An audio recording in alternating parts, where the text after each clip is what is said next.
Good evening. This is All India Radio and I am Valsa Williams with the news at 9.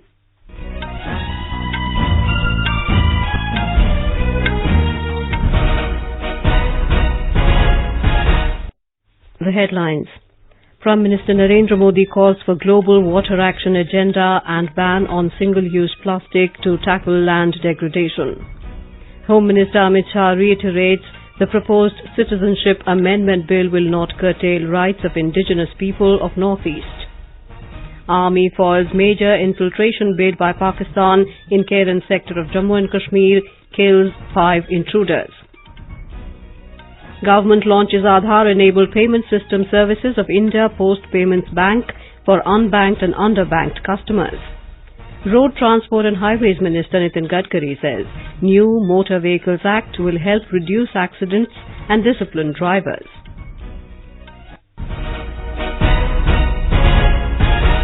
Prime Minister Narendra Modi has called for creation of global water action agenda and ban on single-use plastic to tackle land degradation.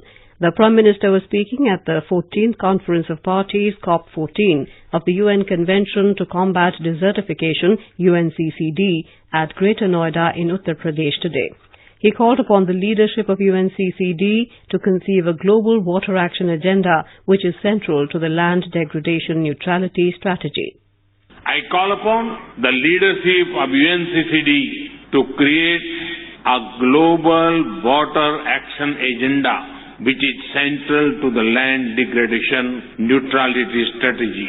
Augmenting water supply, enhancing water recharge, slowing down water runoff and retaining moisture in the soil are all parts of a holistic land and water strategy.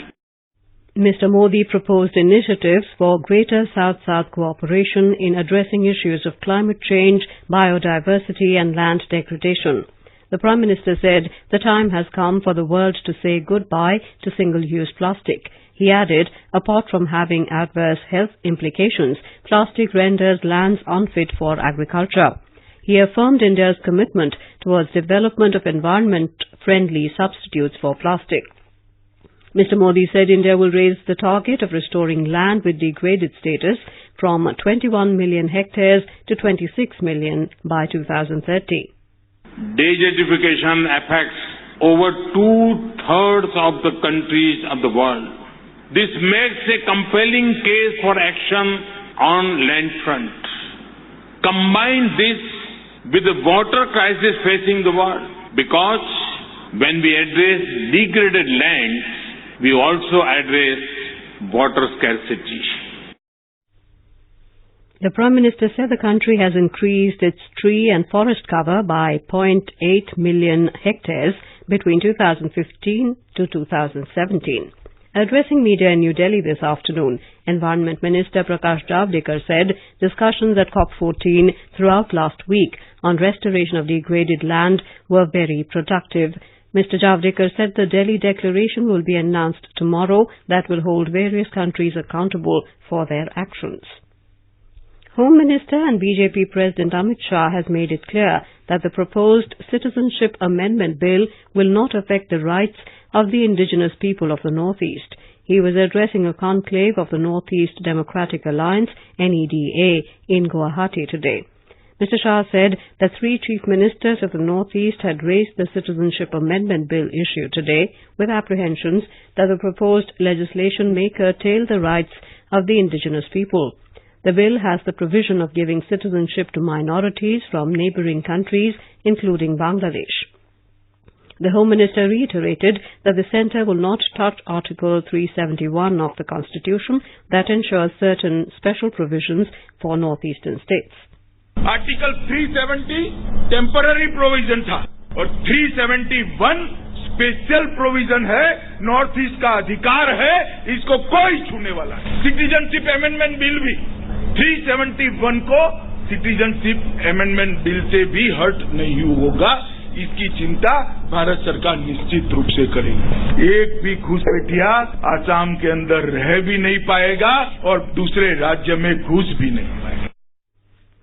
The Indian Army foiled an infiltration bid by Pakistani intruders along the line of control in Keran Sector of Jammu and Kashmir. Official sources said 10 to 15 intruders were trying to infiltrate on the night of 31st July. 5 of them were killed in the action by the Indian Army. A video showed bodies of eliminated infiltrators along with their equipment. The police today blamed Lashkar-e-Taiba LET for the attack on fruit growers in Sopore area of North Kashmir's Baramulla district. On Friday night, suspected terrorists had stormed the house of prominent businessman Hamidullah Rathir in Dangarpura village and fired indiscriminately, injuring 4 people, including his 5-year-old granddaughter and son. The other 2 injured are also small fruit growers of the locality. Police had said the attack was carried out to create fear among fruit growers not to carry business in Sopore Fruit Mandi. In a statement this evening, the police said they have identified local terrorists of Lashkar-e-Taiba who were involved in the attack. Police sources said that 8 overground workers of the group have been arrested, whereas the terrorists are at large. This is All India Radio giving you the news. For quick news updates, follow us on Twitter at AIR News Alerts. The government today announced the rollout of Aadhaar-enabled payment system services by India Post Payments Bank (IPPB). Minister for Communications, Electronics and IT, Ravi Shankar Prasad said this gives a strong boost to the centre's efforts in expanding access to financial services for millions of unbanked and underbanked customers. He was speaking at the first anniversary celebrations of India Post Payments Bank in New Delhi. Mr. Prasad congratulated the bank for achieving the milestone of 1 crore customers and exhorted them to achieve 5 crore target in the next 1 year.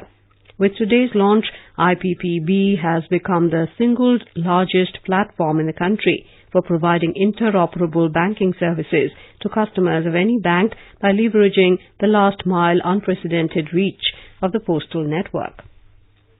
The National Democratic Alliance government under the leadership of Prime Minister Narendra Modi has taken many historic and path-breaking initiatives in the first 100 days of its second term. Several union ministers today presented a report card on 100 days of the government by holding media interactions in different cities across the country. Talking to media in Mumbai, Minister for Road Transport and Highways Nitin Gadkari said the recently amended Motor Vehicles Act will not only help reduce the number of accidents but also bring a sense of discipline among drivers. The minister also spoke on Article 370 concerning Jammu and Kashmir.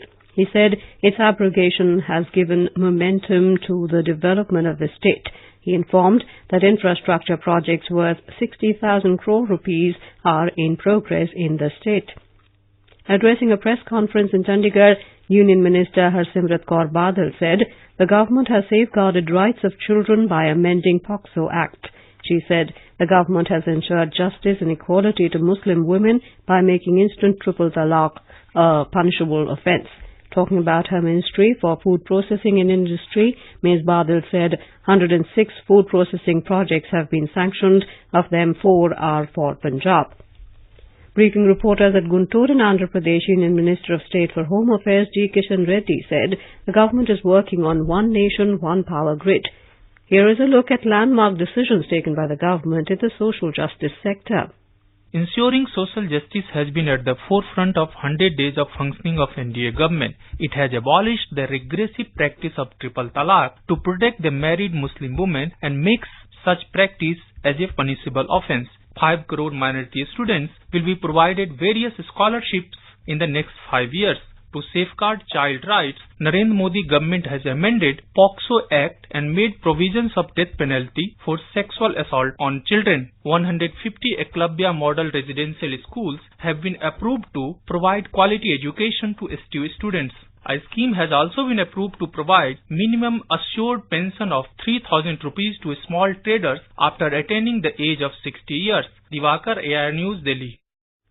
The 6th India-China Strategic Economic Dialogue SED concluded in New Delhi today. Both the sides agreed that SED has emerged as a crucial mechanism to facilitate bilateral trade, investment and enhance economic cooperation. An official release said the two sides held in-depth discussions to review trade and investment climate and harness synergies for future engagement. Potential areas of collaboration across innovation and investment, focusing on fintech and related technologies, were highlighted. Senior representatives from policymaking, industry and academia participated in the dialogue. The Indian side was led by Niti Aayog Vice Chairman Dr. Rajiv Kumar and the Chinese side by NDRC Chairman He Lipeng. During his intervention, Dr. Rajiv Kumar emphasized on taking concrete steps to address India's trade imbalance with China. Sri Lankan Prime Minister Ranil Wickremesinghe has been summoned to appear before the Presidential Commission of Inquiry, PCOI, which investigates fraud and corruption. He has to appear before it on Thursday and has been asked to give evidence on a complaint regarding the leasing of an Agriculture Ministry's building. The development comes amidst continuing power struggle between President Maithripala Sirisena and Prime Minister Wickremesinghe. British Parliament will be suspended today for 5 weeks despite the ongoing crisis surrounding Brexit, as Prime Minister Boris Johnson employs every possible tactic to ensure that Britain leaves the European Union as planned on 31st October. Confirming this, officials in Downing Street said a historical ceremony known as prorogation will take place once Commons business is concluded this evening. The suspension of Parliament means lawmakers cannot sit, debate or pass laws until October the 14th. This means less time for Johnson's opponents to stop his Brexit plan. Opposition MPs confirmed they will not back the push for a 15th October poll, insisting a law blocking a no-deal Brexit must be implemented first. As it stands, the UK will automatically fall out of the EU, the 28-member economic and political club of European nations, at 11 p.m. on 31st October, without a withdrawal agreement to ensure a smooth transition. Meanwhile, House of Commons Speaker Ron Burko said he will stand down as Speaker at the next election or on 31st October, whichever comes first. The ex-Tory MP succeeded late Michael Martin as Speaker in 2009. In Russia, ruling United Russia Party has suffered major losses in election to the Moscow City Parliament. The party lost nearly a third of the seats in the 45-member parliament, but remains on course to retain its majority with about 26 seats. With most opposition candidates disqualified, the Communists, Independents and others gained seats. The exclusion of the opposition candidates triggered mass protests. Equity benchmarks today reversed early losses to close higher, led by gains in financial and auto counters. A report. Sensex at the Bombay Stock Exchange climbed 164 points or 0.44% to close at 37,145. Nifty at the National Stock Exchange also climbed 57 points to settle at 11,003. The rupee today paired initial gains to settle almost flat at 71 rupees and 71 paise against the US currency. And Brent crude prices were trading around $60.70 per barrel. V. Ravi Kumar, AIR News. The News Services Division of All India Radio in its weekly bilingual live phone-in program Public Speak tonight will bring you a discussion on Nutrition Mission, government's overarching scheme for nourishment. This can be heard on FM Gold channel and additional frequencies from 9:30 p.m. Listeners can ask questions to the experts sitting in our studio on toll-free telephone number 1800-11-5767. Listeners can also ask questions on the telephone number 011-2331-4444 and post queries on our Twitter handle at AIR News Alerts by hashtag AskAIR. The program is also available on Doordarshan DTH. And now, before we end the bulletin, the headlines once again. Prime Minister Narendra Modi calls for global water action agenda and ban on single-use plastic to tackle land degradation. Home Minister Amit Shah reiterates the proposed Citizenship Amendment Bill will not curtail rights of indigenous people of Northeast. Army foils major infiltration bid by Pakistan in Keran Sector of Jammu and Kashmir, kills 5 intruders. Government launches Aadhaar-enabled payment system services of India Post Payments Bank for unbanked and underbanked customers. And Road Transport and Highways Minister Nitin Gadkari says new Motor Vehicles Act will help reduce accidents and discipline drivers. And that is all in the news at 9. Good night.